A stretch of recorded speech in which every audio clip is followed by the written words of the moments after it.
Deputy Niall Collins. Thanks very much, Lascon Corla.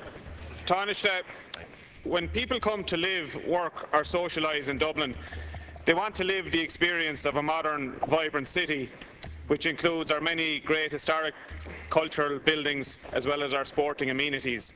And we all welcome that and we all want to keep it that way. But unfortunately, Tánaiste, there's a dark side to our capital which we witnessed in the last week. For example, with the death of Jonathan Curry in the shadow of the front gate of this building. We also saw in the last number of days, detailed on the front of the Irish Daily Mail, a number of people engaged in drug taking at the rear of the Leinster House complex, again in broad daylight, which was truly shocking. Now, Tánaiste, yesterday at the Oireachtas Justice Committee, we had the Dublin Business Association, which associations which represent vintners, restaurants, hotels, the Temple Bar area and many of the businesses which operate in the Dublin city centre. And they told a tale of crime in Dublin city centre, Tánaiste, which is quite shocking. They tell us about shoplifting, drug taking, handbag snatching, aggressive begging, all which is quite shocking, including mobile phone theft. And unfortunately, Tánaiste, we have been raising this for the last number of weeks and months with you, and you're in denial. They point out, the Dublin Business Associations, that Gardaí have fallen in Dublin city centre by about 12%. That in 7 of the 8 Garda stations in Dublin city centre, both north side and south side, are down approximately 160 Gardaí. They also point out, Tánaiste, that the operation of the Garda roster is hampering the operation of their businesses and hampering how the public go about living and working in Dublin city centre. And to back up all of this, Tánaiste, they've conducted an independent survey which details that 87% of people believe there should be a greater Garda presence in Dublin city centre. Now, Tánaiste, a number of weeks ago, my colleague here beside me, Deputy Barry Cowan, raised this issue with you. And I think it's fair to describe your response was one of disconnect and indeed of total denial. Now, ye are in charge here, Tánaiste. There is a problem in Dublin city centre in relation to the issues which I have outlined. We have been saying this, Tánaiste. I have been saying it. Yesterday at the Oireachtas Justice Committee, the Dublin Business Associations detailed it quite graphically. So what I want to ask you, Tánaiste, is this. Are you willing to agree to implement what the Dublin Business Associations are looking for, which is to boost Gardaí in Dublin city centre, and also to release a quantity of funds which would allow an Garda Síochána to operate in a meaningful fashion, for example by giving them an adequate overtime budget, and to deal with the concerns which are being raised by the legitimate representatives of the business associations, of people who live and work in Dublin city centre, so that they can engage in their normal day-to-day business lives and in their personal and in their social lives, unencumbered by the scourge of antisocial behaviour and crime in Dublin city centre. Thank you. Tánaiste. Tánaiste, please. Deputy. Tánaiste, sorry. Tánaiste to reply. Well, now let's have order, please. First of all, Deputy Collins raised the very sad death of Mr. Jonathan Curry earlier this week. So I just want to say again, as I have said previously, that I want to extend my condolences to his family and his friends. He was clearly a person who was at the centre of a very loving family and a loving and supportive network of relations and friends, and I think we should offer our condolences to them as a Dáil. The second point that you made, Deputy Collins, is around drugs and drug taking. And without a doubt, anybody who has lived and spent time in Dublin city centre will know that over a long period of time, drugs has been a very significant problem, including people who are in rehabilitation to a degree and attending methadone centres. And In terms of Dublin, the Dublin Business Association, just let me say that I have met with people from that association in recent times, including I think it's Mr. Guiney, who's the manager and the person spearheading the efforts of the Dublin city centre retailers and the council to make Dublin city centre a more attractive place. I think the critical issue in relation to some of the aggressive begging and the shoplifting and so on, which was referenced in the committee yesterday, is in fact, much of it is related to people in the city centre who do have substance abuse problems. And I think the critical issue there for An Garda Síochána is the provision of adequate community policing resources. Now, you are aware that just in recent days, the government actually gave the go-ahead to a significant supplementary estimate for the Gardaí in relation to matters such as overtime and in relation to investment both this year and next year in additional resources in relation to IT and in relation to vehicles. Also, in respect of Garda resources, the first training of 100 Gardaí in Templemore commenced this year, and Budget 2015 provides for a further complement of Gardaí to be trained. And as the Dublin city centre stations, as I'm sure you know, count, and the suburban stations in Dublin come within the framework, many of the Gardaí who are trained will in fact be allocated both in the city centre and in the suburbs. I personally strongly favour a visible presence of Gardaí in a community-based policing force on the streets. And when I spoke previously on this, I actually said that that's one of the things that the Gardaí are doing in the city centre. They're actually calling to premises, and they're calling on a house-by-house basis to homes on both the north side and the south side of the inner city. And what I said the last day was that initiative by An Gardaí has been actually very, very well received. Now, I do think that as the independent Garda Authority gets underway, under the chairmanship of Ms Josephine Feely, who is retiring as chairperson of the Revenue Commissioners, I do think that there will be an opportunity to look at policing models for the maximum effect in terms of street crime and the kind of difficulties that you describe. Thank you, on the streets of Dublin. I do think that that should be a priority for the new independent policing authority. Deputy Niall Collins, supplementary question. Thanks, Lester. Minister, you referenced the supplementary estimate to the Department of Justice, and that just shows how little a handle you have in relation to the issue of crime in Dublin, because that supplementary estimate went towards plugging the deficit in this year's payroll costs to An Garda Síochána. An Garda Síochána are trying to do the job in Dublin city centre with one arm tied behind their back because of the lack of resourcing. Now, Tánaiste, you said to me there in your initial response that you met with Mr Richard Guiney, the Chief Executive Officer of Dublin Town, but you didn't tell us what you intend to do to address his concerns, because they have outlined a number of specifics which they have asked to be addressed. And unfortunately, with the lack of that detail, the people out there who are concerned, including the public who live in Dublin city centre, are far less than reassured from your comments here today that you are listening with real concern to the issues which are being raised. So can you tell us, Tánaiste, what is your response as Deputy Leader of the Government to the concerns which have been raised? And do you feel that Dublin City Centre is being adequately resourced and policed in terms of the resources available to An Garda Síochána to deal with the issues? Because, as I said in my introduction, when people come to Dublin either to live,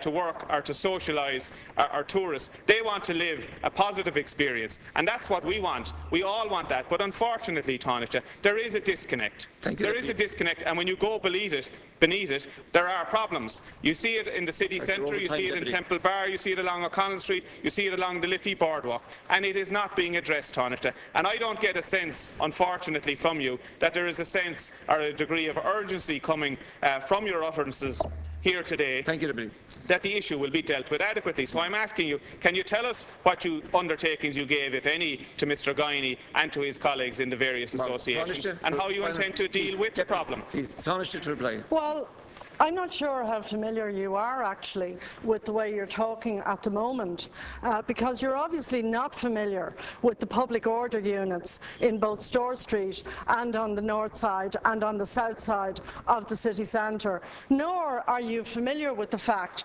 that public order offences are now down by 7% in the south central area, and that's around the Pearse Street area, and about 19% in the Store Street area. And I want to say to you again, because I know when I spoke about this before, I know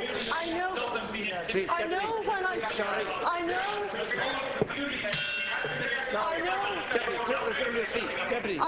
I spoke, Sorry, I know. Excuse me. This leader is the topic is applied. No, you're not. Sorry. Deputy, please. No, this leader's questions now, please. Listen, Leader's questions. you're not Mary Lou, and you should withdraw. Please, sorry, no, Now you're not Mary Lou. Please resume your seat, Deputy McGrath. Deputy McGrath. And we are below the Deputy, I'm on my feet. And that's another Deputy. And for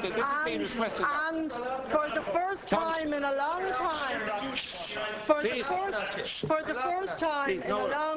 the first time in a long time, there are actually now 100 guards in training. They're finishing their training, and there's another 100 next year. That's the reopening of the Garda College in Templemore. In addition, Deputy Collins seems to be unaware. Of the initiative that the Gardaí have taken. Deputy Collins, please. No, Deputy, please. Deputy Collins. Please, Deputy. Can I just say, you seem to be unaware of the work that the Gardaí are doing in the city centre, going door to door to residents and businesses, north side and south side. And the only thing that will address the difficulties in relation to the city streets is having a visible Garda presence on the street. That presence I welcome, and the Garda Commissioner is focusing on Garda presence, feet on the street. That is the way to reassure people and provide a solid Garda presence. Getting extra numbers is a function of training extra Gardaí, and we are doing that. Unlike yourselves who closed down Templemore, you put the shutters on Templemore in terms of closure. You put the shutters, and not only that, but you cut Garda pay by about 17%. So you need to actually think again about what you're responsible for. And the way to address crime in Dublin City, as in Cork, as in Galway, as in Limerick, as in villages, is by having a visible Garda presence in the community. And that is what the Gardaí are doing in Dublin City Centre. I call on Deputy O'Quillan. Could we have order, please? Now, Deputy O'Quillan has the floor. Tánaiste, I want to raise a matter with you that the purpose in doing so is to ask your support and intervention. It's in relation to the finance bill, and a matter that has been brought to my attention subsequent to its passage through this chamber. It's currently before the Seanad, and I've spoken to colleagues on my colleague constituency, Senator Catherine Riley will reflect it in today's contribution at second stage, and we will certainly seek to amend a matter that is of some considerable concern but has missed our collective attentions here in its passage so far. And I speak in relation to Section 74 and the capital acquisitions tax. And I want to record just very clearly that we too support absolutely the principle of encouraging and supporting active farming, active farmers. I want to make that absolutely clear. But the provision in the finance bill under capital acquisitions tax would mean that from the 1st of January, a very short period of just more than 3 weeks away, we're going to see a situation where on the demise of the parent or parents who are the active holders of any particular holding, or indeed if it were to be gifted, that on that acquisition, that the inheritor would have to be in a position to subsequently continue in active farming for a period of 6 years, or to lease the holding for a period not less than 6 years. Now, all of that is absolutely sound, but the area that has been missed in our collective address so far is the impact in relation to members of the diaspora. And I'm speaking from first-hand engagement with families in my own constituency that is made up of small to medium holdings. They're not the rancher class by any means. And there is a real concern that the displaced and intended inheritor who would absolutely be taking over the operation of the farming enterprise finds themselves, because there was no other supportive work to be involved in, finds themselves in the United States, in Australia, New Zealand, whatever is the case. Now, the requirement is that 50% of time is spent actively working on the farm. Now, that 50% of off-farm work has not been available for countless thousands of young traditional farming background people over this past decade in particular. And the provision in the bill would mean that because of the circumstances in which they currently find themselves, many will not be able to take up immediate continuation of active farming. And if they were to opt for the lease, I'll just conclude with this point, for the lease approach, the bill actually says for a period not less than 6 years. Yet it had always been, certainly in the cases of which I reflect, their intention to return in a couple of years' time. Now, there is no interchangeability between the lease requirement or the active participation in active farming. And because they are, part of the displaced diaspora, because of the economic circumstances in which we found ourselves, they have been left out of consideration. Thank you, and the consequences will be dire. We're looking at a 33% tax in relation to their respective inheritance in just a little over 3 weeks' time. I ask you, Tánaiste, to make an intervention with the Minister for Finance. We will submit amendments, but I do believe it would be a greater certainty if the government would be willing to give their support. Thank you, Deputy. Tánaiste. Well, first of all, as you know, one of the points of focus in the finance bill was to provide for better arrangements in relation to the transfer of land to younger farmers and people who want to go into farming, and to make arrangements and better arrangements in relation to older farmers retiring and stepping down. So if you're suggesting that in fact there's been a difficulty identified in relation to the arrangements which the Minister for Finance is suggesting in the legislation, well, obviously the discussion in the Seanad, first of all, will actually provide for an opportunity to tease out all of the issues. I have to say I'm not totally familiar with the section of the bill that you're referencing, but there have been a number of questions raised in relation to a number of issues relating to transfers and indeed to inheritance in the context of the finance bill. So what I would suggest is that if a further briefing is required from revenue officials and officials in the Department of Finance on the operation of the clauses in the section of the bill, section 74, that can be provided, because clearly you have questions around how the clause would operate in practice.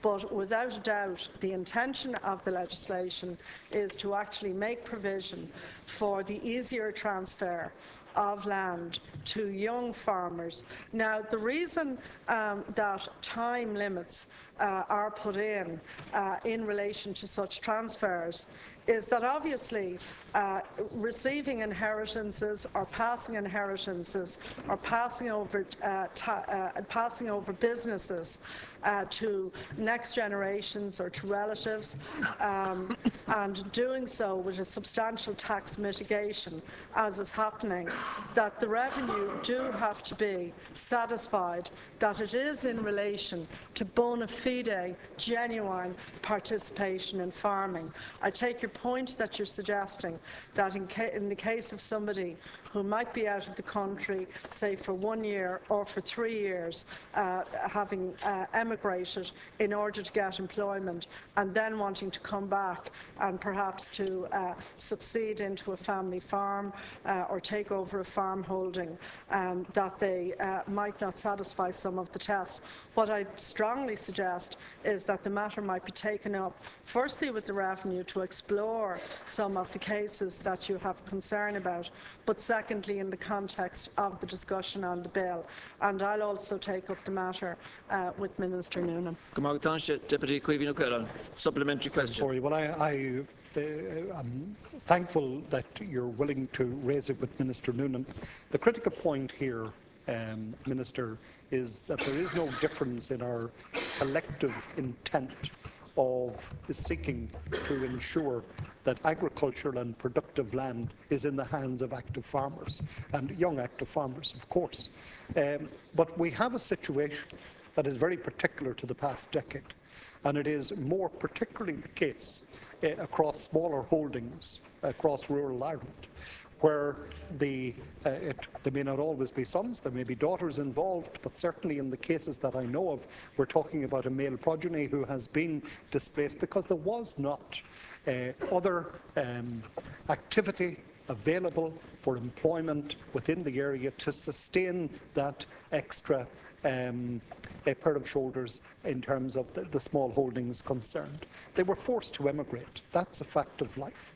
Now, if we're looking at a sudden death and an inheritance as a consequence, it's not that immediately simple for somebody to immediately extract themselves from whatever set of circumstances they may be in terms of business activity, commercial activity, or employment, whatever the circumstance.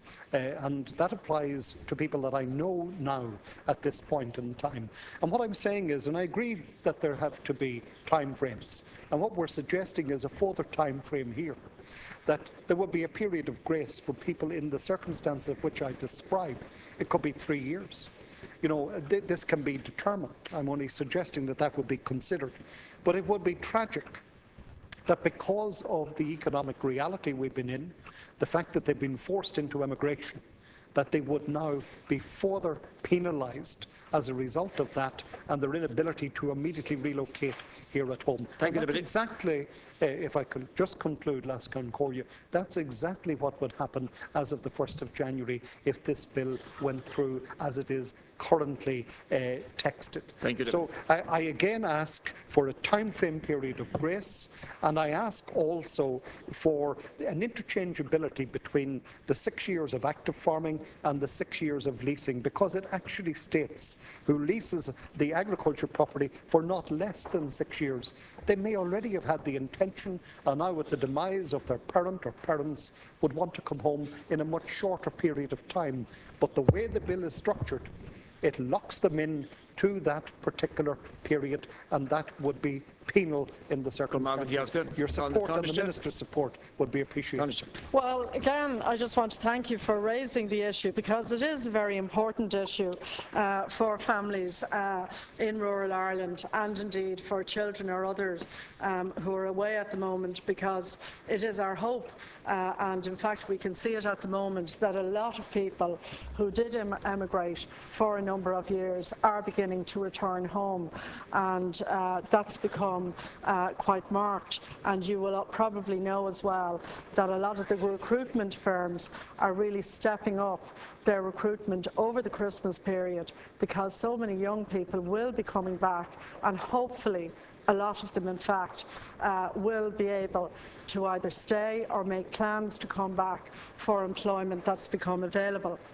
I think, as I said, Deputy, that the critical issue here is to see if the legislation, which is meant and has been widely welcomed, by the way, by farming organisations, it's meant to facilitate transfers to young active farmers who want to get into and committed to farming from transfers from older people. If you could perhaps bring forward a couple of examples, I would suggest that we could get the Revenue Commissioners to have a look at the scenarios that you're concerned about, and then see if it's possible to have either regulations or administration that takes into account some of the cases that you're describing. Obviously, it's important that the finance bill passes before the end of the Oireachtas term, for the reason, as you know, that there are USC and tax reductions due to come in on the 1st of January, and we're very anxious to see people having the advantage of those. But you've raised an important issue. I'll raise it with Minister Noonan, but in all these things it would be helpful if you could maybe get 2 or 3 examples of the kind of scenario that you have in mind. And, you know, from what you've said, I'd be familiar myself with cases like that arising. But the purpose of this legislation, and always in tax law, you do have to be careful of the law of unintended consequences. But I'm sure Minister Noonan, the Minister for Finance, will be quite happy to have a look at it. But it would be helpful, as I said, if you could just set out the scenarios that you feel are the most risky. Now, for the technical group, Deputy Mick Wallace. Thank you, Lásán Comhairle. Tánaiste, it would appear that neither Shannon Airport Authority or the government seem to know or keep proper records on what US military aircraft landed Shannon. On 4 occasions of late, the Minister for Foreign Affairs denied on the Dáil record that an aircraft which we knew was there had landed. Then he discovered that we had proof, and the Minister came into the Dáil on Tuesday and said, "Arising from new information which has been brought to my attention, I would like to correct the record of the House in respect of an error in responses to 4 parliamentary questions from Deputy Clare Daly in October-November 14. I replied to the questions on the basis of the information provided by Shannon Airport Authority." Tell me, Tánaiste, how can it be acceptable that he is relying on a civil authority for information regarding military traffic, given that, according to the policy, only the Minister for Justice can give permission for military planes to land? And if this plane had permission to land, why didn't the department have a record of it? Because clearly they hadn't. And also, now that you admit that the plane was there, do you have any proof that the plane was not involved in any military operations or exercise, in view of the fact that it was operated by a Reserve Marine Corps squadron called the Rangers, which has done a lot of work in Libya and Iraq? Last year, we had a Hercule C-130 land with a weapon on it, and we were told it was an administrative error and that it was a mistake. They had no permit to land. The policy is very inconsistent. It's inconsistent. Back in 2003, Judge Cairns, in a ruling in Horgan versus Ireland in the High Court, ruled that it was illegal. It was a breach of international laws on neutrality for the government to give approval for the movement of troops on the way to a war front or munitions. How, in God's name, can we even give permits to the civilian aircrafts that we admit carry weapons with them while on the way, and we know bloody well they're going to a war front? And I would like to know, Tánaiste, do you actually have records of where these planes go? Because if you don't, how can you know whether they're going to a war front or not? Thank you, Deputy. Tánaiste, unless we start inspections, unless there is monitoring, how can we know that we're not complicit in war crimes in the Middle East, where the US Army have actually gone and occupied illegally sovereign states and committed umpteen war crimes? How can we know what's on the planes when we don't even know sometimes where the planes are there? Thank you, Deputy. Tánaiste. Thank you very much, Deputy Wallace. I understand that there was some discussion in one of the committees yesterday in relation to this matter. In relation to the Minister correcting the record in relation to 4 parliamentary questions that you referenced, well, I actually think it's very welcome of the Minister if additional information has come, in fairness to whoever put the questions down, yourself or others, that the Minister, if correcting information comes, should actually correct the record of the House. I think that's actually to the Minister for Foreign Affairs' credit, and it does show how seriously the Department of Foreign Affairs and indeed the Department of Defence take our obligations as a neutral country in relation to traffic through or into Irish airspace, which is of a military character. I don't have the details in relation to your questions in respect of the civil authority at Shannon. I can certainly, and I'm happy to raise them with the Minister for Foreign Affairs and to come back to you, Deputy. But as I said, I think the Minister coming and correcting the record of the House, if information has been updated or corrected by the Civil Aviation Authority, I think that's a good thing that he's done that. Come on, Deputy Mick Wallace. Tánaiste, yes, we are glad that he corrected the record, and it was a pity that he denied it 4 times. But it is proof that he actually didn't know, and it's proof that the control of the military aircraft at Shannon seems to have been outsourced at this stage to a civil authority, which is a bit scary, given the importance that you say you attach to it. Now, Tánaiste, if you remember, when Labour were in opposition, ye were adamant that planes should be inspected. Michael D in particular and the former Tánaiste Eamon Gilmore were insisting that planes should be searched, and that unless we search them, we don't know what's on them.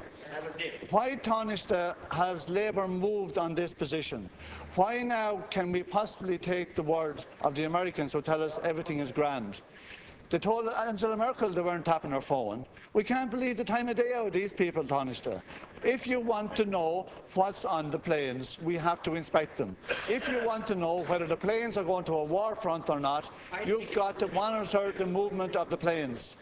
The truth of the matter is, Tánaiste, that the Irish people's desire for neutrality and their desire for peace and human rights are not being protected by the government. We are complicit in atrocious behaviour on behalf of the US military in the Middle East region, which has descended into complete anarchy thanks to their war efforts. Tánaiste, will you consider, as leader of the Labour Party, revisiting Labour's position on this and demanding that we start inspecting these planes? Thank you, Deputy. Tánaiste. Well, again, just in relation to Ireland's neutrality, I think the Mary Lou example has gone to your head, actually, Deputy McGrath. But look, Christmas is coming. Christmas is coming, and you know, but this is a really serious issue raised by Deputy Wallace. First of all, I'm not aware in this House, Deputy Wallace, if there is anybody or any party which disagrees with a very strong active policy of neutrality on the part of Ireland and of the Irish government. That is, and that has been forever, the policy certainly of the Labour Party, and I just want to reiterate that. The arrangements under which permission is granted for US military aircraft, or indeed any other military aircraft, to land at Irish airports, they are governed by very strict conditions. And I just want to stress, it's stipulated that the aircraft must be unarmed. It has to carry no arms, ammunition, or explosives, and it must not engage in intelligence gathering, and that the flights in question must not form part of military exercises or operations. And requests to permit the landing of military aircraft, including those that can operate as refuelling aircraft, are considered by the Department of Foreign Affairs on the basis of those very, very strict conditions. And permission is not granted for the conduct, obviously, of military operations in Irish airspace.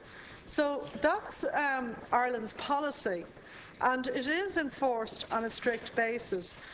You've raised some questions about the operation of civil aviation authorities in Shannon.